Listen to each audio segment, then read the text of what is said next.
काय झाले, बाबाच्या लेकीचा आज वाढदिवस होता। बाबा ऑफिसला गेले होते।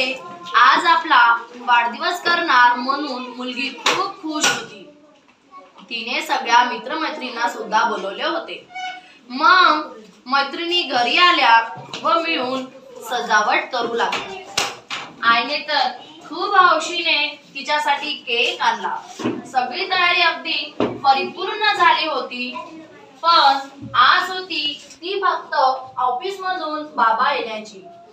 कारण बाबा ऑफिसला गेले होते, पण ऑफिसची वेळ उलटून गेली तरी बाबाचा यायचा पत्ता नव्हता।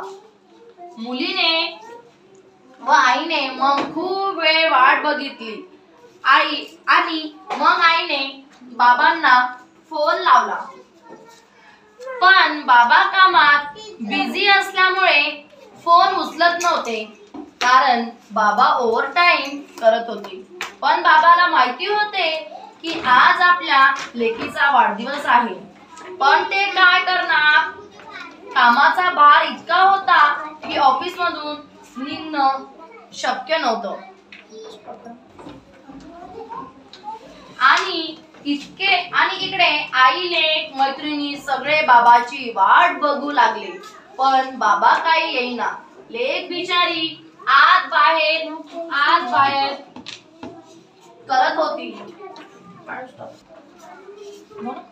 लेक बिचारी आत बाहेर करत होती आणि आई सुद्धा दाराकडे एकटक बघत होती। आता येईल, थोड्या वेळात येईल। मैत्रिणी सुद्धा वाट बघून थकून गेल्या होत्या। मैत्रिणी लेकीला म्हणाल्या, कधी येणार ग तुझे बाबा?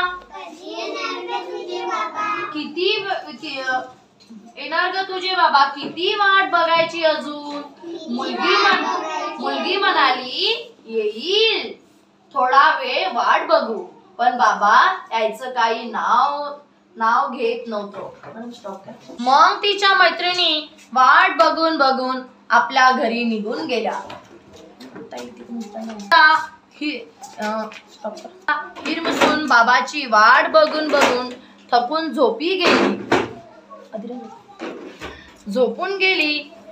गेली होती। केक तसाच केक तसाच होता। आईनी मग जे घडलं ते सगळं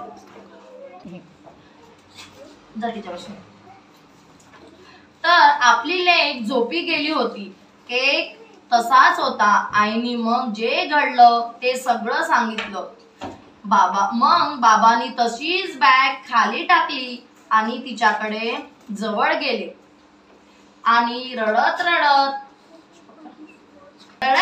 बोलू लागले, ए माझी बबडी, सॉरी ग, आज इतकं काम होतं की मी तुझ्यासाठी केक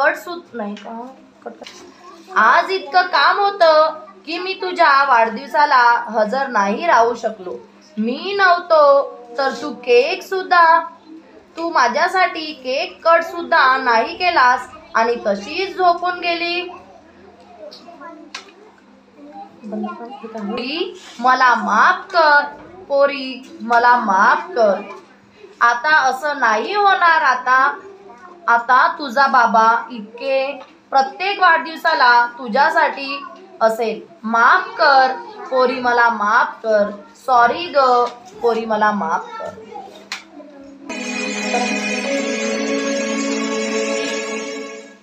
कोमेजून निजलेली एक परिराणी,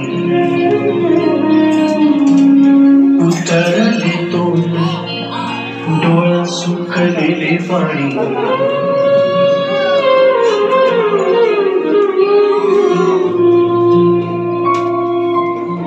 कोमेजून निजलेली एक परिराणी, उतरले तोंड, डोळा सुकलेले पाणी। रोजचेच आहे सारी काही आज नाही। माफी कशी मागू पोरी, मला तोंड नाही। झोपेतच आज तुला घेतो मी कुशीत, निजेतच तरी पण येशील खुशीत। सांगायची आहे माझ्या जाणल्या फुला, दमलेल्या बाबाची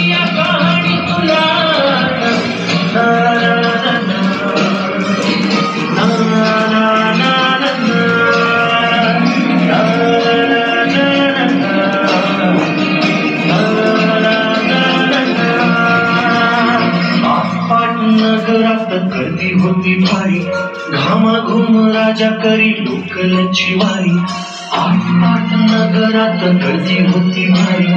घामाघूम राजा करी डुक्कलची वारी, रोज सकाळी राजांनी घताना बोले, गोष्ट सांगायचे काल रावणिया गेले. जमलेच नाही काल येणे मला जरी, आज परी येणार मी वेळेवर घरी.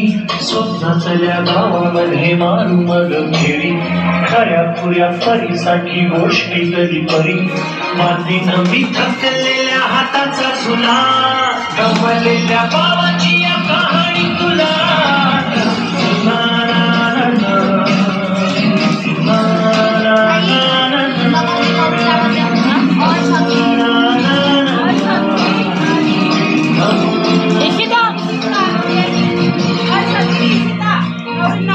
ऑफिसात उशिरा मी असतो बसून, ऑफिसात उशिरा मी असतो बसून, भांडावाले डोके गेले कामात बुडून.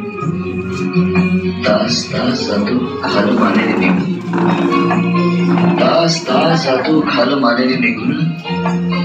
एक एक दिवा जातो हळूच विझून. अशा वेळी काय सांगू, काय काय वाटे, अशा वेळी काय सांगू, काय काय वाटे. आठवासोबत पाणी डोळ्यातून दाटे. वाटत आहे की उठून या तुझ्या पास यावे, वाटत आहे की उठून या तुझ्या पास यावे. तुझ्यासाठी मीही थोडे लहान व्हावे, उघड्याच रुसावे मी भांडावे तुझ्याशी.